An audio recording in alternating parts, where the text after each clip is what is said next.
It's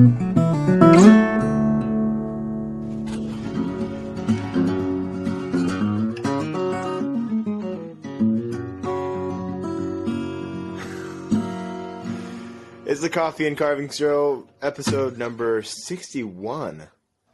And I did my countryest lick for you, Brian. Brian Melton, thank you for joining us today, man. Thank you. I appreciate you, brother. I mean, I don't know if you even like country, but you're from the South, and so I had to do something a little bit twingier. I mean, I don't think you can live in Tennessee and just, like, have a hatred for country. I mean, there's enough history here surrounding it that one way or another you're going to gain an appreciation for it. Yeah, right. Well, I like part of me when I asked you to do this with me was upset because you and I won't be able to be in person. And last we hung out, it was a lot of fun. And then I thought when we got going with this that we wouldn't be able to see all these sweet carvings unless I was in your shop. So there's an advantage. Yeah. There's an advantage. Those are amazing. I'm looking at the lady on the far left who's painted and finished. That one and then the one on the other. Sorry, my left. You're right. And that's an amazing piece, dude. Appreciate that. I mean, they're all amazing. But that is an awesome piece. That one has taken me quite a bit of time. It's carved out of white pine. Yeah. Sandpaper laying around everywhere. But I actually did it in the round. That is so good. Wow. And you can kind of see if I stand her upside over the scale. Yeah. What is that scale? Is that just less than life size? The head is pretty much... No, it's about life size. Is it? Maybe just under. Maybe 7/8. Okay. Yep. Yeah, that's amazing. And I love this big walnut piece that you're doing. Sorry, this is a visual podcast, so there's no sorry anymore, I guess, because people are on it. They know what's going on, so. But yeah, that's an amazing walnut piece too. Is that black walnut? It is. Wow. Salvaged from this old log that was rotten in two, and again, you can see the size and the scale of it. That's an amazing piece. It is life size, possibly 7/8. Yep. And I'm going to go all the way down. I'm getting the arms squared in right now. I'm going to be working on the hands soon. Got to bring this back just a little bit just because of the way that this curves. I wanted to make sure to get that nice curvature in there. Right. What I'm thinking is get a piece of lace fabric. Okay. Drape over it. Yeah. Hot glue it down. Yep. Take spray paint, hit it real quick, and then cool. pull it off, and I'll have all the negative space that's highlighted, and then carve out lace for the whole blouse. Wow. So that's kind of a cool thought. That's kind of a plan that I've got working in my head right now. Right. But I'm going to leave it in relief, put a French cleat on the back, hollow it out some. Nice. Yep. That's a good idea. Stoked about this one. Yeah, I bet, man. It's just amazing. It's got such a presence to it. And I intend on stealing your idea of carving the base into the background as it's like a relief. It's like a mixture of, it's super deep relief, right? Yeah. I can show you. Yeah. So the base that's so cool. is actually right here. So all the proportions are life size, but you can see it comes back all the way. Sorry. Yeah. All the way to it. So I've got to smooth this out, which means that this will have to come back just a little bit further. I'll have to get behind the arm, so the arm may actually be standing off of the piece up here to make it right. So, yeah, it's high relief. Yeah, right. Okay, it's actually a little bit less high than I thought. In my head, I thought you had gone all the way clear back from the, past the head. Mm-hmm. But I like that there's a little bit of part of that hat that, so it is still very much a relief. Yeah, it's still attached, which makes but it looks harder. so three-dimensional. It takes longer to carve because when it's in the round, you can just rough all the way around it, and you don't have to. Yeah. You can see the proportions a little easier whenever you can actually work all the way around. Right. Dude, that's an inspiring face, too. You've really dialed that face in on her. That is amazing. I appreciate that. So... Wow. Not done a real close-up, but... That is so good. Wow. And I can pan around. Look at that. Dude, that's crazy good. Still got a lot of work on the hair left. There may be some adjustment right here where that cheekbone wraps around. I need to tuck that back just a little bit more right there. Yep. Collarbone. What is your come out? Yeah. Say? No, I like hearing you describe what you were doing to it. I'm sorry to interrupt it. No, you're good, buddy. But yeah, there's still quite a bit of shaping to go, especially in the arms. And then I got to work on hands, and I really wish that I would have brought the ceramic that I've been working with. Yeah. So I decided I've not done a ton of hands. So I decided to sit down and watch a YouTube video on sculpting hands in clay. And that's something I don't normally do. I don't normally put things in clay first. I just normally carve it off the cuff. But there's a lot of time in that one. And black walnut is kind of hard for me to find. So I'm not trying to mess it up because I didn't prepare enough. So took some in my day job. I'm a public school teacher, and there's a scrap bin of recycled clay. So I just grabbed some clay out of the recycling bin and ended up doing this hand. I tried to watch a YouTube video on it, but dude was moving like super fast. So I basically put these lumps together, and from there I kind of just winged it and looked at my own hand for reference, which I know that's my ugly old hands aren't going to be what her hands look like. But I was really stoked about the way it came out. I wish I would have brought it. And I actually put the nail marks in it and just went ahead and turned it into like the hand of Jesus. Oh, cool. Yeah. I had a blast with it, though. And my kids were working on color theory stuff this week and learning how to mix colors. And once they got the instruction, it was pretty much just put it into practice. And so they were being pretty self-sufficient. So I was just able to work while my kids work. So I don't ever find anything wrong with the teacher actually doing the work while the kids are doing the work. If anything, I think that's probably just good modeling, as long as I'm not ignoring the kids in the process. Yep, exactly. So I don't feel any reservation about creating art while my students are creating art. There's that old adage that says those who can do or something like that, and those who can't teach, and I think that's pretty much silliness. Thanks for saying that, because I mean, you're evidence that that's not true, and I think that I don't know, where does that come from? I wonder. I mean, I think probably. Do you think maybe? I don't know. Teachers are kind of. I think what's funny is that saying almost supports the value that we have ascribed to teachers in this culture, in our American culture, at least. I mean, hopefully not. That's not true of other cultures, but at least, do you feel that? I mean, that's the way I see it. I see it as an undervalued position. Very much so. Yeah. I mean, it's.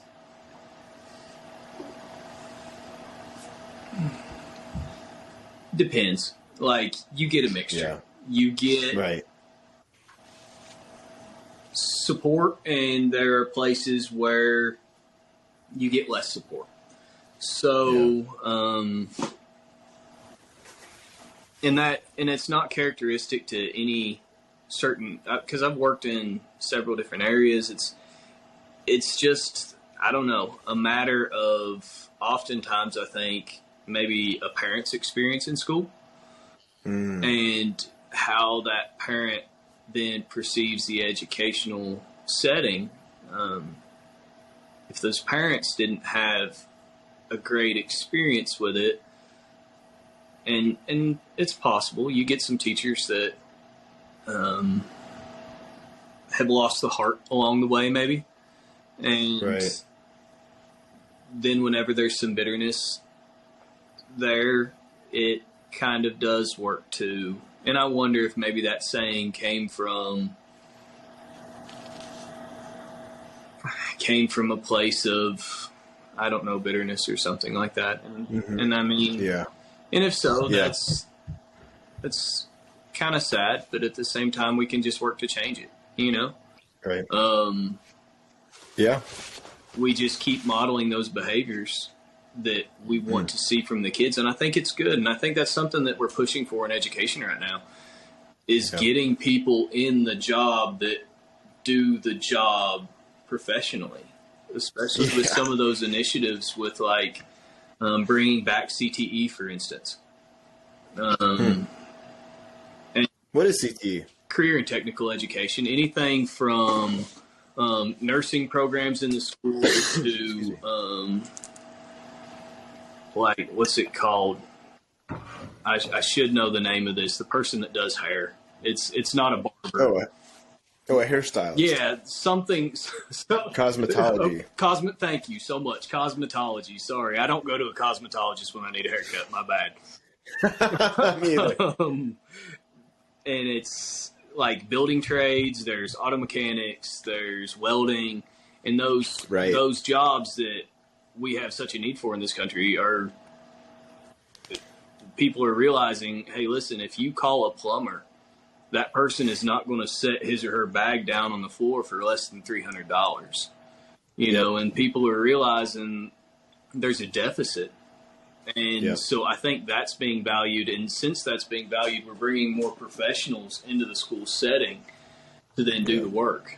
And I really, really like that. Like whenever I was actually hired to be an art teacher, I didn't have an art degree. I wasn't even certified to teach art, to be honest with you. I taught English for several years. Right. When I first met you, that's what you taught. Yeah. Really enjoyed writing. And I was just ready for a change.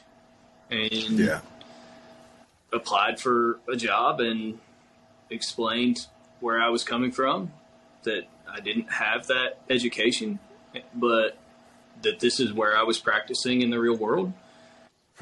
And they were happy to hire me. Wow. So then whenever I go into the classroom, I try to model, hey, this is what you can do as an artist to help yourself become successful. These are the practices that you need to develop while you're learning that will help you become successful. This is how you need to write an artist statement. This is those things that we do often, you know, every time we apply for a show or an exhibition or a grant opportunity. We put that into practice. Hey, let's upload our assignments through the internet and make sure that we've got good photos of our work. You know, little things like that. And I really like the way that the kids respond to it, because then they see somebody that's actually living what they're teaching, and it's fun. Right. And then it's continued to open more doors. I know that this is the Coffee and Carving show, so this is something that I'm really stoked to mention. Principal sent out an email asking if we would like to teach any new classes. And so I just wrote back an email that said that I would love to teach wood carving in the school. Wow. So in our educational system currently, there have been so many of those woodworking and shop classes removed that they're almost non-existent now. Like you can't hardly find them anymore. And so what we're going to do is we're going to put it through under one of the Tennessee course codes for fine art, and it will actually be labeled as a sculpture class. Wow. And in the course codes, it says that it is the education in the pursuit of one or more mediums. So we're going to use wood, and the kids will get a fine art sculpture credit for it that goes toward graduation. And we're actually going to have a carving class in a public high school. Wow. And I am ridiculously excited about it. Yeah, I mean, you should be, because that, to my knowledge, that doesn't happen. That hasn't happened in the public schools in how long? I've not even heard of that. I've heard of some of those shops existing in Sweden, some of those carving classes that it's kind of a part of the Swedish word, which escapes me now, slöjd. Yes. Right. Spoon carving and just wood carving in general, but you don't see that here. No, you don't. Maybe we can bring it back. I love it. Here's the thing. There's so many kids that whenever I was younger, it was just this ridiculously hard push to go to college, go to college, go to college. Yeah. And now people are more and more starting to see the value of learning specific skills and then being able to apply those, like plumbing, electrical, etc. And the whole time that this huge everybody goes to college push was happening, you had a bunch of kids that had absolutely no desire to go. And if you don't have a desire to go, there's so many good paying jobs out there that don't require that. Now, I encourage any kid in the school, especially with, like, in Tennessee, we have something called Tennessee Promise, where they can go to a community college for 2 years or technical school for free. Wow. And so in my mind, why would you not go get some type of advanced education? Totally. You know, go and get a diesel certification, go and get a welding certification, go and get an electrical certification. And then if you want to go work at one of these factories and make really good money working at a factory, great, go ahead with it. You know, but then you've still got that, and who knows, maybe you'll get into maintenance and make more money than I do with a master's degree and 12 years of teaching experience. Right. So I'm hoping that it'll be something that can sustain. Yeah. And I'm actually going to be calling on some partners here in the area with requests for, like, hey, if you have extra wood around your shop, like carving wood, if you have some basswood blanks that you could part with, if you have some extra mallets, or if you're willing to even turn a couple mallets. Like, the wood carving community, I don't think it's any secret. People our age are kind of white stags. You know, we're unicorns. You don't find a ton of us. And the older generation is, like, so excited and passionate about wanting to teach the younger generation. And they're just, it doesn't seem like there's been a lot of interest for the kids coming in. So to bring it in and start introducing kids to this kind of thing early, especially if it's something where we can go and have a successful program and then maybe spread the word and create more successful programs across the nation. Like, wouldn't that be awesome? Right. Like, then what we're doing is we're reaching the kids and we're teaching them so many skills. One, just the skill of being able to work with your hands. Like, that's invaluable. And at the same time, there's a different level of confidence. I remember whenever I was younger, I would see certain things being done, and I thought, well, you know, that's for other people. I could never do that. But you sit down and you carve a spoon, and all of a sudden it's like, hey, I made this and I can actually use it. You know, I took a raw block of wood and here we go, and I can stir my chili with it.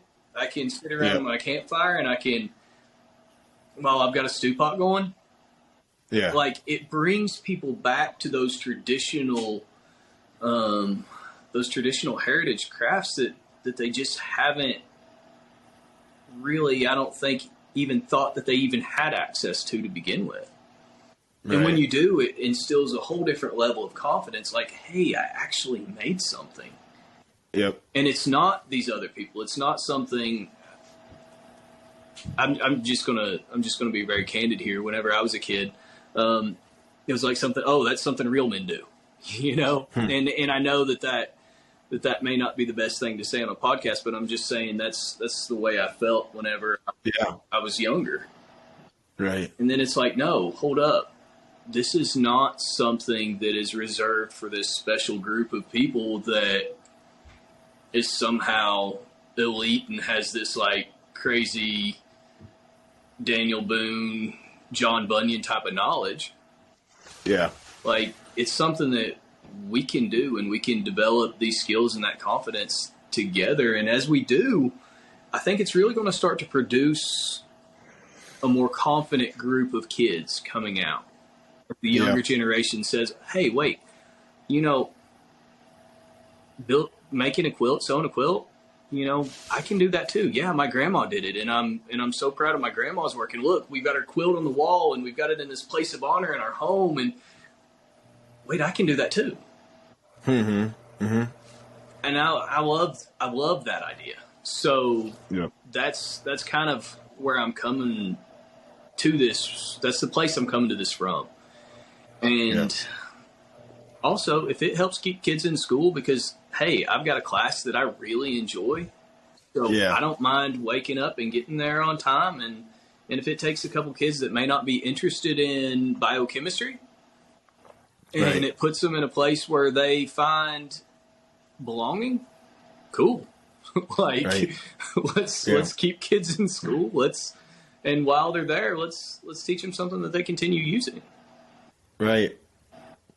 No, I mean, and you look at people like myself. I'm a perfect case scenario of somebody who did okay in school, but had a hard time paying attention and sitting still. Oh yeah. Because I was maybe you agree with this and yourself. I was kinesthetic learner, so I needed to do something with my hands, and so the way I would get in trouble in school was this: tapping my pencil. You know what I mean? Just doing stuff. Just trying to, and it was really an effort to focus, and it would help, if I was doing something with my hands, if I was just moving in some way, I could learn, so it's huge. And what wood carving gave me is the opportunity to use my hands, and that helped my brain to slow down. Yeah. Enough to actually, to actually evaluate what's going in it and out of it, what's happening, to see what's going on in there. Cause it was, before then, for me, it was just like, I don't remember even what I did. It was pretty rough in terms of, a lot of things in education for me. School is hard, It is. But I think there's more education surrounding, how maybe we reach kids. And I really like where that's going. Like the whole idea of multiple intelligences, and that's debated whether multiple intelligences are really a thing, and I think that's kind of silly to say that it's not a thing. But I think the way that it's been framed and sold has been a little bit misleading. So like with multiple intelligences, it does not mean that just because I have an aptitude in this area that I can't learn in this area over here, or that I'm going to somehow be deficient in this area over here. What it means is there is a natural set of skills or material that I'm able to learn quickly and have just a natural gifted aptitude for. Right. And whenever we have a system that keeps it just here is what it is, and it's going to be read 3 chapters, take a test, read 3 chapters, take a test, which there is a place for that, because we have to teach kids to digest material and be able to perform on, like, to be able to take in that material and understand it. There is a place for that. And I would argue that maybe even some of the skills that go into that learning process are more important than maybe some of the material that we're teaching to begin with. But that's good. Anyway, I could talk about education probably all night, because that's where I live. That's the world that I live in. Right. and come. Well, do you find Yeah. something about education? Sorry to interrupt you. No, but, please do, because I'll get off on a rabbit trail forever. Oh, that's what this is all about, man. But I mean, a little bit diverging from wood carving for just a minute, but I know some people, at least a couple people have commented on some conversations that we've had so far and saying, like, not a lot of wood carving talk. It's like, oh, get used to it. It's a lot of tangents and wood carving. But with education, like Pete Holmes, this comedian, talks about how in a bit that he did that we used to go around wondering things. Like we would be like, who was George Washington's dad? Or I don't know, something more pertinent. Like, gosh, what is the number one, killer of young adults in the United States? Whatever it is, just a question that you'd have in your head. You'd go around all day kind of wondering about it. And and it would eat at you, and it would grow in your head, the presence. You'd want to know about it because you couldn't really find out about it. So, in an instant like you can now. And so, go to a library, you'd try to figure out, find some sort of a book. You might not be able to find the book. You'd have to find somebody who knows what book to look for. Old World Book encyclopedias. Right, exactly. And eventually you figure out what it was, but 10 years ago, right? And so it's like now we have so much access that the questions that we have, they don't stick into our brain as much. They're not as important. And we don't actually get to wrestle with things as much as we used to.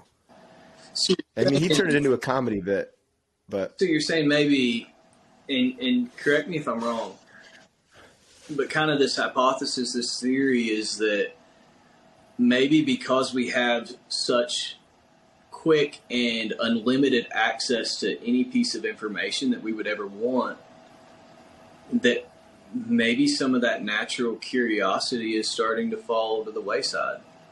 Right.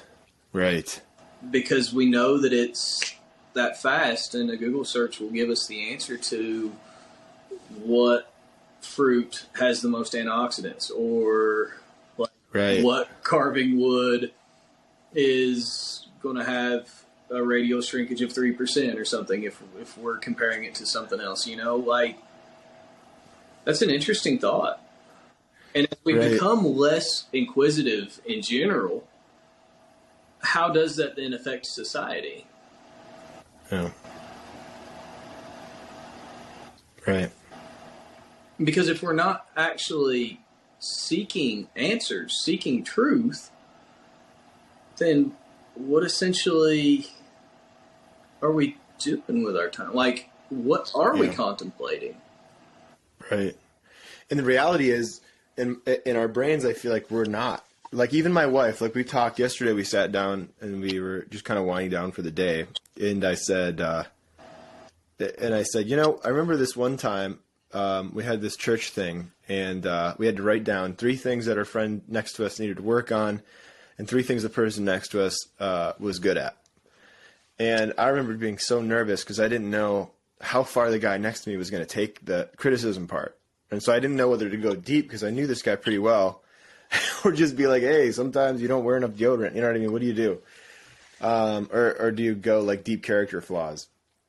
And my wife said, we should do that. What is my biggest weakness or character flaw? Oh, dude, you just walked into a trap on that one. Yeah, well, it was a touch and go for a minute, but she came to me, and the thing that she gave me amongst many, because she just had so many, she said that, I don't know if there's enough margin in your life. And I thought, I think she's being nice to me. I think this is like a nice thing, like, oh, you work too hard. But then she explained it a little bit more, and she said, no, I don't think you really have like mental space. I don't think you allow yourself just to not do anything. And I'm like, what is this about? And she's like, well, your friends are over when you're not working, or you're doing something. You're always active. You're watching something. You're consuming. You're reading. You're always doing something. You're not just kind of like, there's no margin in your life. And I thought about that. And then today I started thinking back to times in my life where I felt the healthiest mentally, where I really felt thoughtful, where I felt like I could put together a really healthy and concise thought on a number of things, and it was when I was really able to slow down and and even spend some time doing the things that weren't a part of my job, weren't a part. For you, that might be carving. For me, that's, that's playing music. That's this thing, And so this is these are all things that we can do to create margin and space. And the phone keeps us from doing that. I feel like a constant access to information, it keeps us so connected to consuming that we don't have enough time to just stop and sort of just think. At least that's how I feel. So you've seen the movie WALL-E. Right. You've seen, read, or heard about the book Fahrenheit 451. And the more I look at society, the more I wonder if Fahrenheit 451 was almost prophetic. Even to the instances of the constant mention of shells in your ears. I see kids all the time and they've got earbuds in. They look like shells. It's and how do we tie that back to carving? Because honestly, that's kind of where it naturally leads. How do we help? And as the adults that have taken on the responsibility of guiding kids, how do we help those kids to establish a lifestyle and a mindset that is going to actually help them in the long run? And I think coming back to lost traditions, for instance, is one way that we can do that. Yeah. The more we support kids in taking this, because you can't sit around and be on your phone while you're carving a spoon. You can't. It doesn't work that way. You actually take a moment and you're focused on the task at hand. Otherwise, you're going to run a blade through your palm. Yep. You can't be watching television while carving. You might have a football game on in the background. Right. But if we do bring some of these things back, maybe we can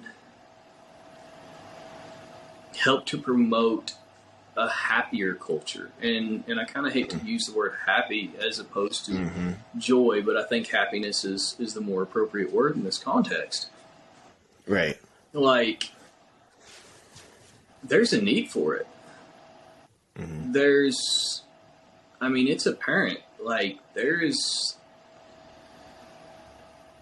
a need for that slowdown. There is a need for allowing ourselves those margins, those times that we can process. There is a need for doing something that is not automatic, because intrinsic motivation, there's a feeling of reward that comes from it. Yep. And it's not a false feeling of reward that comes from earning these weird points on a video game or likes on a social media post. So good. It comes from actually,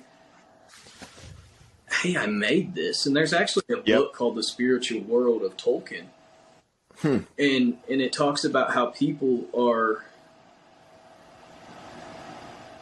Am I good?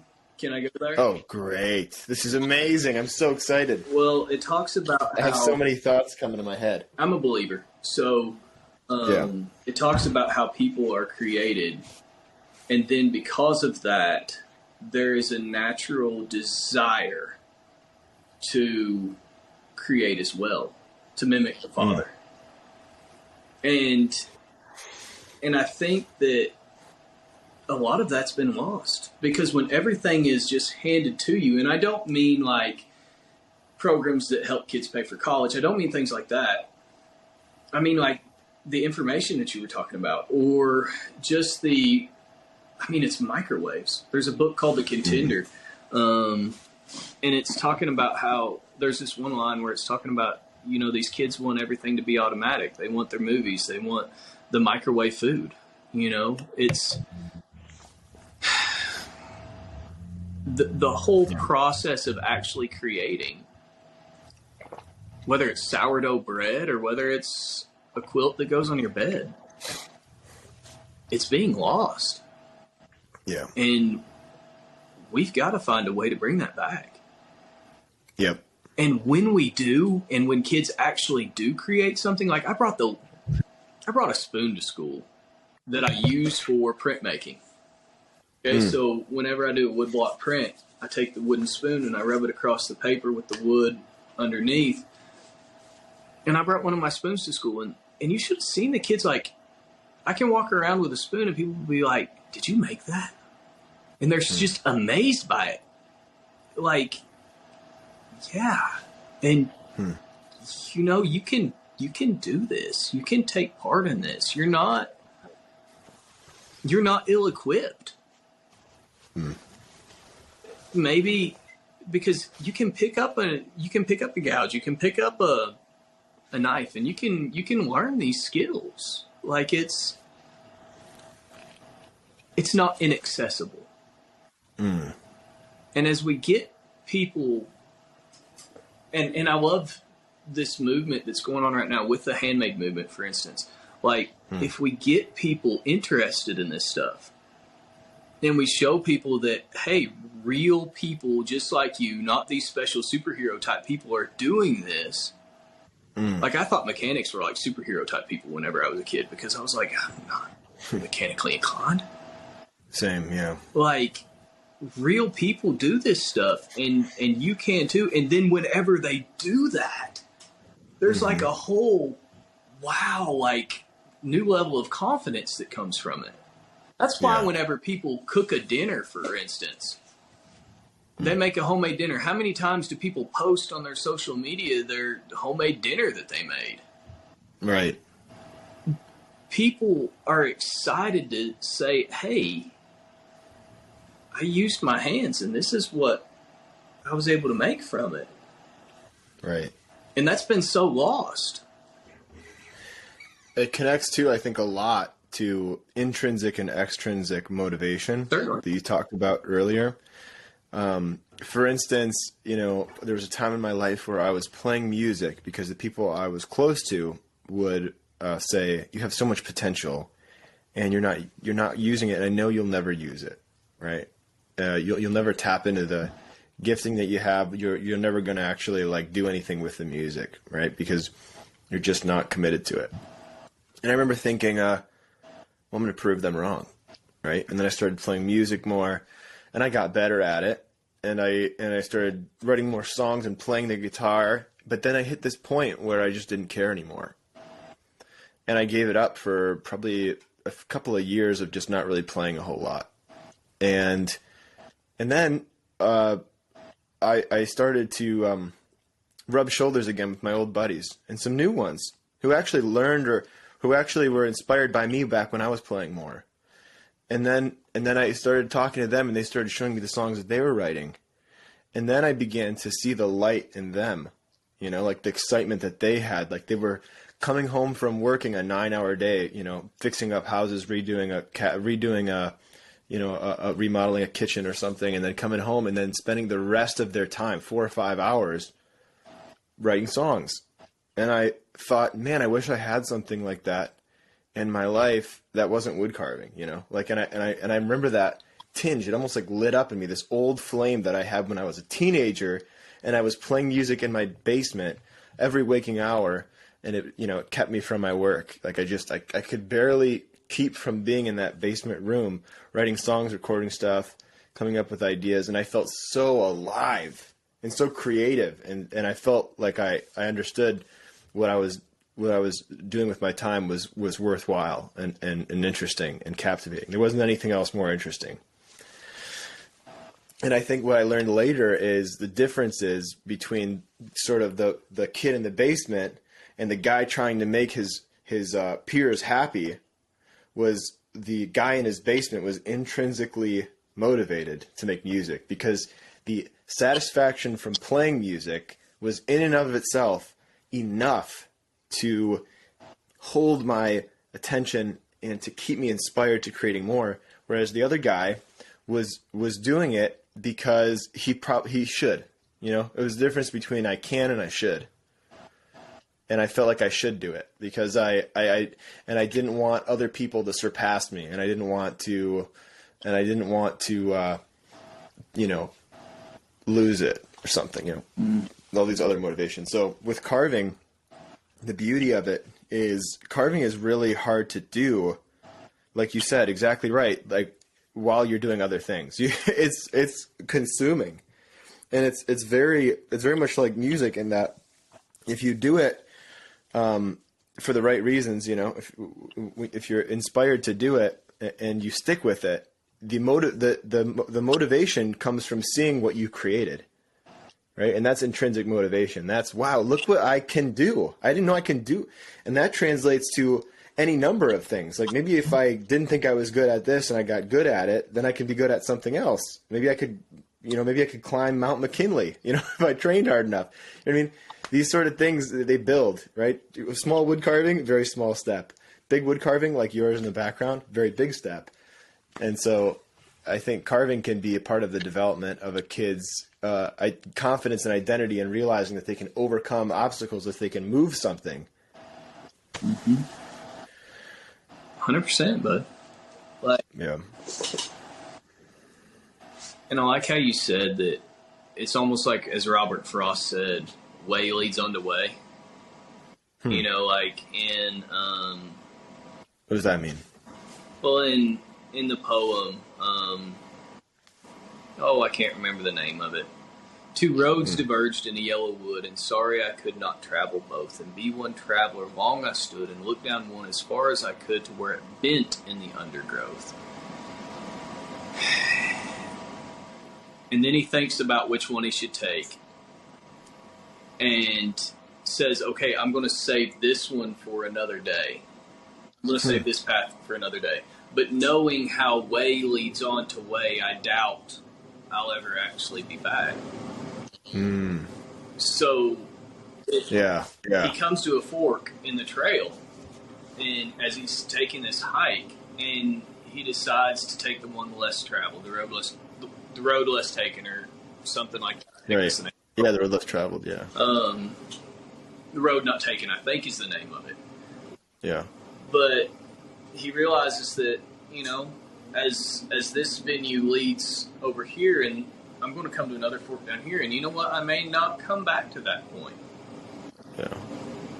But it's kind of the same principle. Like, if you do find success in one thing, say you carve a spoon. This is what I did. You know, I've been carving 3.5 years. I carved a spoon. Wow. And it's like, that's astounding. That's fun. And I did it. You know, maybe I could carve this, and then maybe I could carve this, and then maybe I could carve this.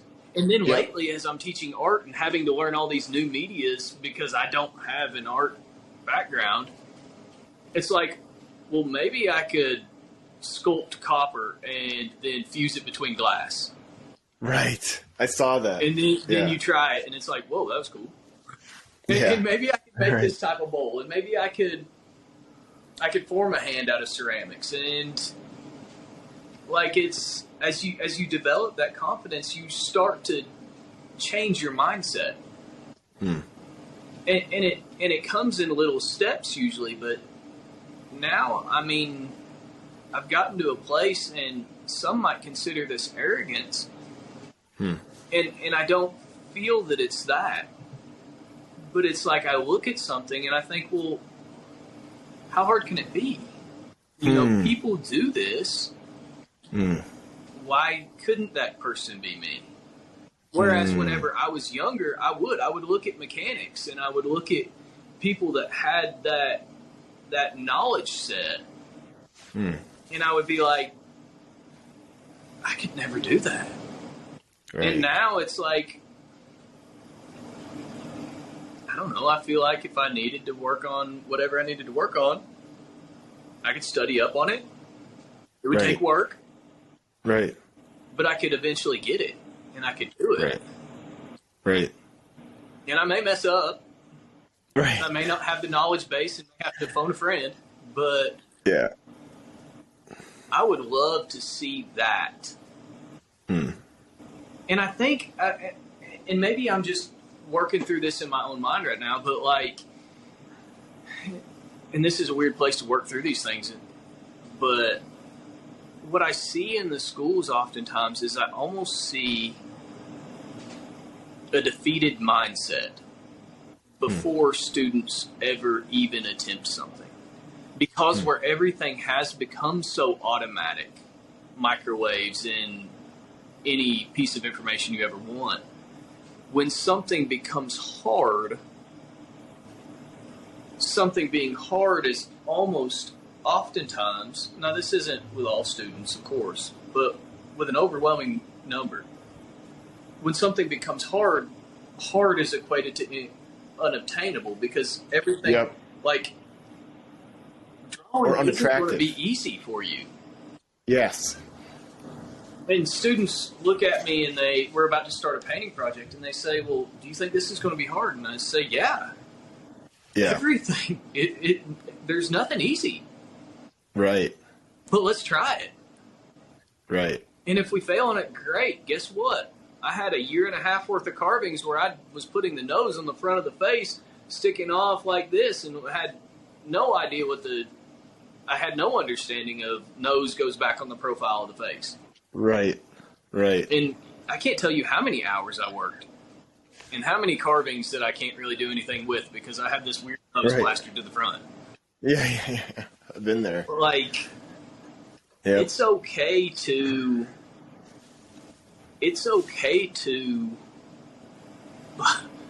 fail in pursuit of something that's worth working for. That's huge. My dad and I talked about this a couple of days ago because he builds guitars, right? He built this guitar. This was his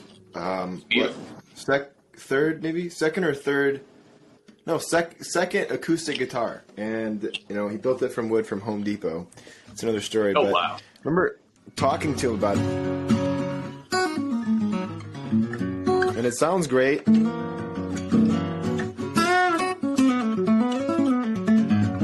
Sounds great. He did a great job with it. And thinking about it and talking to him, we were talking about this thing is like you start a project, you make something that you've never made before, and all of these challenges belie you or are waiting there for you, like things you've never done, shaping a neck, cutting holes for tuner pegs, getting the scale proper so that the spacing, it's in tune, the intonation is right, piecing together, the structures for the sound hole, all these elements of building a guitar are things you've never done before, and they're the hardest that they'll ever be right at the beginning, which is an incredible hurdle. It's an incredible hurdle to overcome, especially if you're somebody who doesn't like doing something not to perfection, or liking, if you're maybe risk averse, right? If you don't like risk. And my dad, spent 2 or 3 years or more working on one guitar because each element he was very careful, and each element was very complicated and new. And I was telling him, isn't it a bummer that that's kind of how it is for almost everything that you do, that the hardest part of that thing, or the most challenging aspect of accomplishment in the life of an artist or the life of an engineer, at least in my understanding, is sort of all front loaded in some ways. Like the heart at least feels the hardest at the beginning when you're sort of trying to grasp all this information at once. And maybe that isn't the experience with science, because I know there are these kind of basic building blocks, and math has basic building blocks. So the initial phases are actually fairly easy, but if you miss a step, then it all comes tumbling down. Whereas with art, it's like if you're trying to make a bust, there's a lot that you have to understand before that. So it's sort of like we have to figure out what carving first principles are. Like, what are the first principles of carving that you have to learn? And for me, I'm actually pretty notoriously bad at that, trying to figure that out, because I've been doing it for so long. There's a deconstruction that has to happen to figure that out. And so that's going to be your thing with teaching, is like, what are those kind of like, what is the addition, what is the addition, multiplication, division of carving?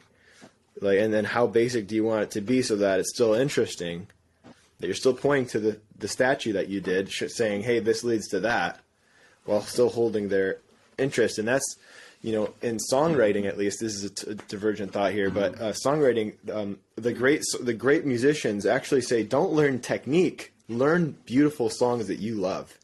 Because a beautiful song that you love will captivate you a lot longer than, whatever.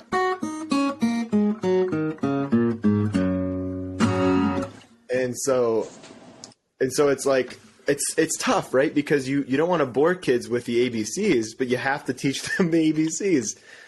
And again, I think a lot of it stems from this, this addiction to having so much at once, that the simple idea of just making just a little cut, and that being the building block for a larger thing, it's not appealing.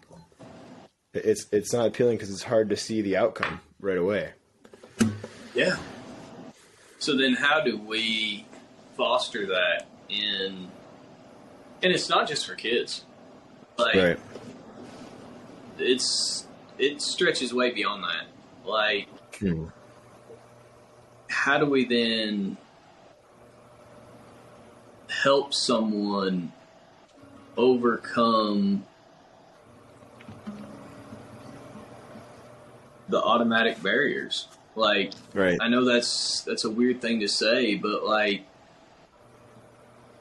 maybe it's more than that. Maybe it's teaching the idea of slowing down. Maybe teaching the idea of patience. Yeah. Meditation. Or And that does not just extend to kids. Like, drive down I-40 for just a minute.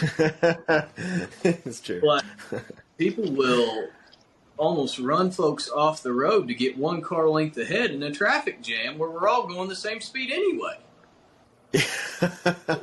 Like, how far are you going to get? We're going to meet each other at the next red light. What are you doing? That's exactly right. I love when someone does that, right? They pass you, and they're speeding down, they pass someone else, go in the next lane, pass someone on the other side. They keep going. After a while, you see them at the light 10 minutes later. Just you're right neck and neck, So how many Let me ask you, how many people have you put in danger in your pursuit of me first? Yeah. It's a me first mentality. Yeah. Where it's like, it's almost like a regression. You know what I mean? Yeah. Like, whenever you think of like the me first mentality, like, you're thinking of like little children. Like, I'm talking babies, where it's like, mine, that toy's mine. Like, no, I'm not gonna let you play with my Superman toy. Right. And then we see that on the roads every day. Yep. Like, I don't know how many folks realize this, but the work that we're doing, preserving knowledge, back to Fahrenheit 451, like, the work that we're doing, preserving knowledge and passing that down, is a lot bigger than maybe we give it credit for. And so to those who are hanging on to that knowledge and then doing what they can to pass those skills down and to teach a new generation, like, that work is invaluable. It's more than just wood carving. It's bigger than that. It's more than just sewing. It's more than just creating a basket out of white oak strips. It turns into, what's the word, bud? I mean, it does a lot of things. I mean, I think it teaches people that slowing down is worthwhile. It's like the antithesis of the phone, right? It's like the exact opposite thing. You know, it's like you're going to spend your entire day making a basket that you could buy at the store, and that basket would probably also hold stuff pretty well, you know, depending on how heavy the stuff is. But your creation of that thing is yours. And then you're connecting with all the people who made those baskets before you by hand in this form of tradition. You know, it's like, it's amazing. Traditions are not obsolete. Yeah. Even if they get replaced with a technology that does it more efficiently. Right. You will not get the same satisfaction from the basket that you purchase at name a store that you will from that basket that you've spent that time making. Right. Like, what separates... And the thing is, people don't have to be perfect in that pursuit. Like, what separates a $100 quilt that you can go to Cracker Barrel and buy from a $1,000 quilt that you go and get from an Amish community? What separates those two things? You go to the Mennonite or Amish community and you pay that extra money for the slight imperfections in stitching. It's, you pay that extra money and love it more whenever you can see the maker's marks. Now that's pretty deep. Yeah, it is. It's good. It's not artificial. Right. It's real. And that's what our kids crave. That's what our population in general, I think, craves. They crave something real. Something that's not... I mean, talking about those phones, scrolling through those phones, like, those are people's photoshopped lives. Looking at the magazines on the shelf, nobody's house looks the way it does in Better Homes and Gardens magazine. Right. Like, the 1-year-old just took all the blocks and poured them out on the floor. Yeah. You know, nobody actually lives in that. Yeah. And yet, at least I don't think they do. I can't. Like, somebody somewhere maybe. and so I think maybe we're boring life. Though, illusions of grandeur all the time. Yeah. Like illusions of the perfect face when actually there's acne scars on it. Yeah. You know, because somebody took a little brush tool in a thing and they took out all those little acne scars that you got on your temples from whenever you were 16, 17 years old. Yep. You know, that whole I think kids want something that's real. And they've been fed something artificial. And that goes, imagine that. Somebody wants what is real. Yeah. And maybe that's actually an internal craving for truth. Honesty. Integrity. And that is so much deeper than... That is so much deeper than I can even fully process right now. Yeah. Without preaching a sermon. Yeah. Can I ask you about your practice? You know, your last we talked, at least, you were carving early in the morning before work. And you're waking up at like 4 or 5 a.m., and you were going in your shop, and you were working for a few hours before you woke up, before you went to work, which is already really crazy hours. I mean, you're working early in the morning. Is that still your process now? No. It is not. Occasionally, I will. Yeah. But honestly,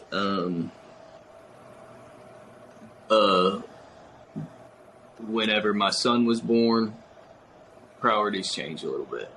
Yeah. And so, and I'm tired. I mean, I hate to use that excuse because I'm about pushing through things the time, but honestly, you get tired. Oh. And waking up at 4 o'clock in the morning, especially if it's an alarm going off to wake you up. Yeah, it's rough. And mama has been up with the baby twice that night, and not only do I wake myself up, I wake her up at the same time. Right. It's not really at this point in life feasible for me. When do you then carve? When do you find the time to make these masterpieces you're working on? After the baby goes to bed. Oh, okay. So it's bedtime's at 8. So last week I was up until 2 a.m. twice. Wow.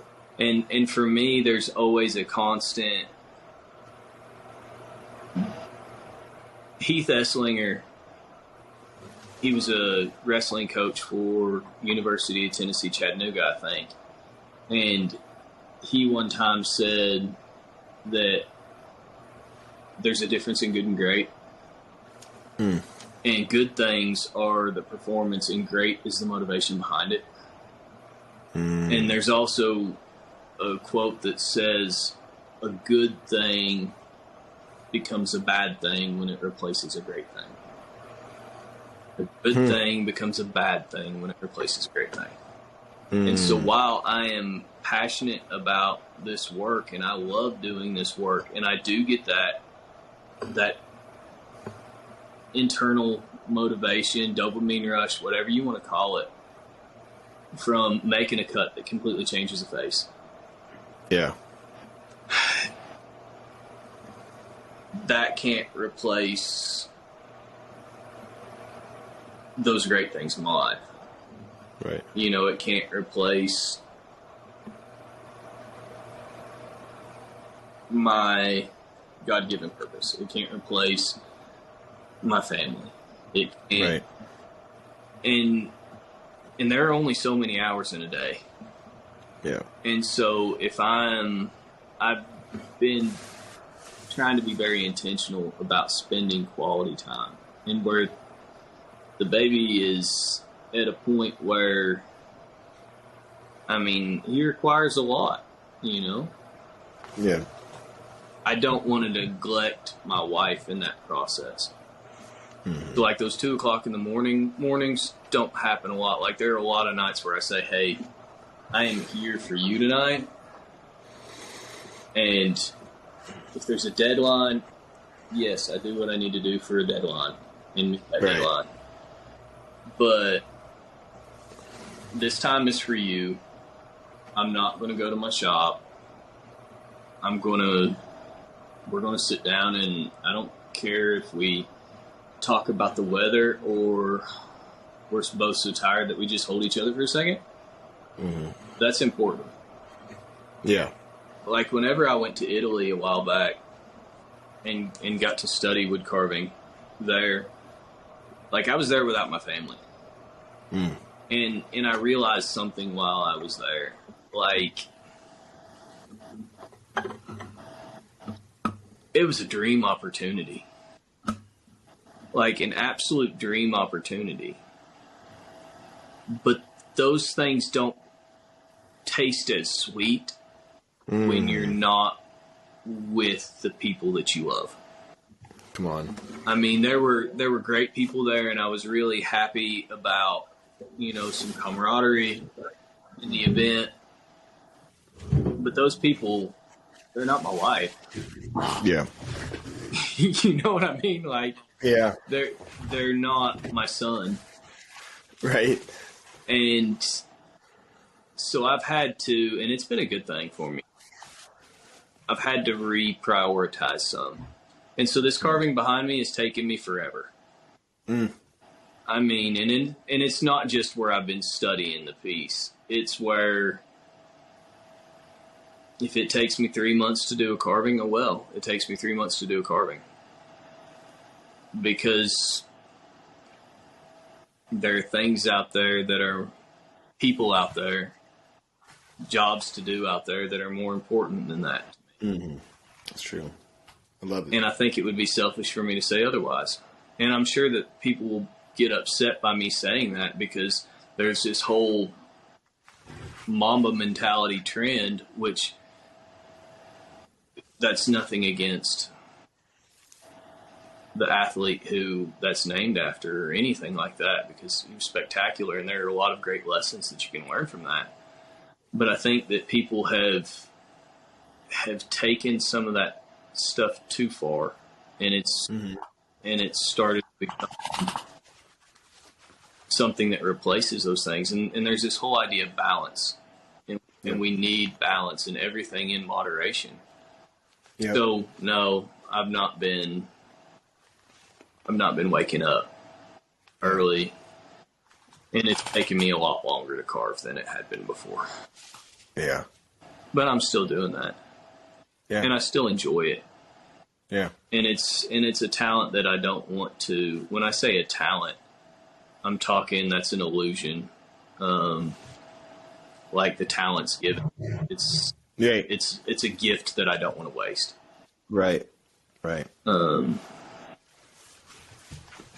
you have any tools that you're excited about that you've gotten recently that maybe have made your life a little easier, right? Or that you might recommend for somebody out there who's starting in carving? Yeah, I wrote a grant. So, messy shop time. Yay. Laguna 1412 bandsaw. Oh, yeah. Yep. That Rikon belt sander. Oh, really? And then I've also got a joiner back here.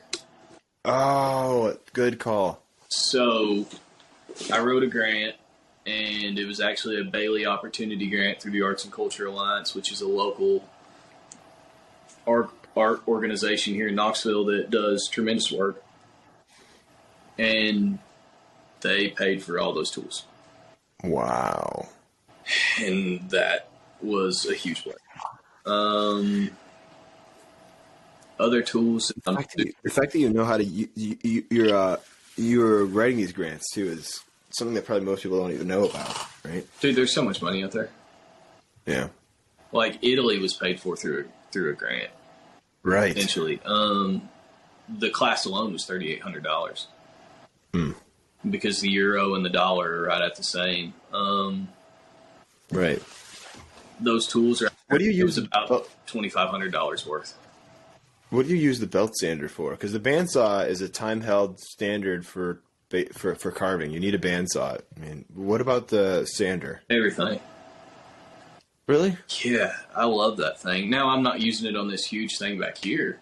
Okay, that's what I was wondering. But like, there was something that I was doing some bowls for and a spoon for the other day, and honestly, shaping. To turn out something quick. You can take that thing and you can do shaping.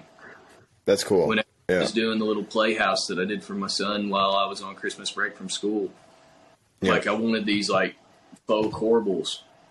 I did like a hobbit hole up in one of the dormers, like tore out a wall and made him a little playhouse where the base was. Yeah. And I mean, it's not big, but it's super cool. I would have loved to have had one as a kid. Yeah. But using that, I was able to shape out those corbels. And whenever I need that smoothing, or like if I made them blocks for Christmas. Yes, I still take a pause from some of this stuff back here at Christmas time, and I still make Christmas presents. You know? Nice. I find joy in that. Like, that's fun. That's I made hobby horses for the kids, for my nieces and nephews. So, you know, the little horses with the stick coming out of them, and carved it out of some scrap basswood that I had. That's cool. Just for shaping, that thing is brilliant. I absolutely love that belt sander. I'll be dipped. And you can take, like, I got this spoon that I did where, I mean, I'm talking it was maybe, I don't know, the handle coming back was maybe 1/8 of an inch. And I did it out of fiddle maple. And it was super cool. But you can, like, sometimes whenever you're wanting to make something and you don't have a ton of time, something like that speeds up the process. And I know we've been talking about getting back to slow and things like that, but there's still a satisfaction from using a belt sander. Like, I don't have to only use a knife to make it. Right. enjoy the work. No. And a lot of this I do because I enjoy it. Like, I've got busts and things sitting all over this place. Like, I make them because it's fun. And if somebody wants to pay me for them one day, cool. If they don't, maybe they'll put it in the Museum of Appalachia and say, hey, this was a local wood carver from Tennessee. That'd be amazing. You know, like, the Museum of Appalachia is just not real far from us. Okay. And they've got these just set up exhibits where it's people's work, and there are other people just like me who pursued a craft and did it for a lifetime, and they probably didn't sell a whole lot. But now they're in this museum inspiring other people. Yeah, it's amazing. I love it, Brian. You're in it for all the right reasons, dude, and your work shows it. That you've been carving for 3.5 years, people. Look at that statue behind him. It's amazing. It's been fun. Like, it really... And that's so good. That's man. why I beautiful. want other people to feel that. Yeah. I want to share that. I just applied to speak at a folklore event coming up, a pretty big folklore event, and the whole topic of conversation is the confidence, building confidence in a younger generation through passing on and preserving these skills. And I don't know if I've been accepted yet or not. I don't even know if I'm going to be one of the ones on the docket. But if nothing else, we talked on some of that tonight.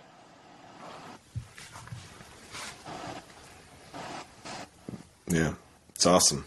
Well, keep us posted, man. Thanks for being willing to sit and chat with me for a little over an hour. This was good. I enjoyed it. It's good to connect and see your work and hear your process, and it's good to hear that you're taking care. And I appreciate it a lot, dude.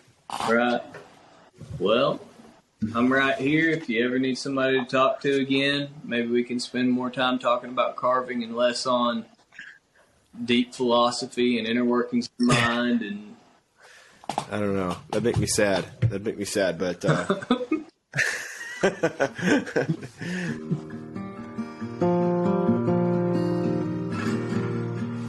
so this is Alex outro right here. So go ahead, go ahead, tune up that car, Alex. Are you gonna sing something?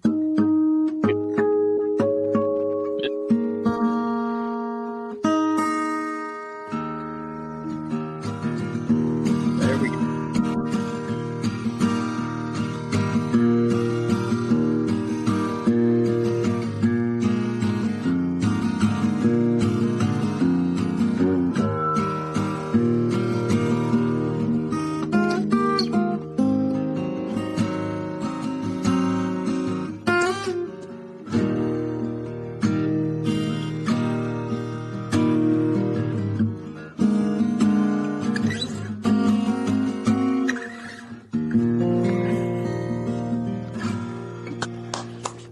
Coffee and Carving Show, everybody. Episode 61. Brian Melton. They can find you at Rough Craft on Instagram, right? Like Rough Cut Lumber. Yep, there you go. And anything else you want to plug before we go? No. God bless and have a great day.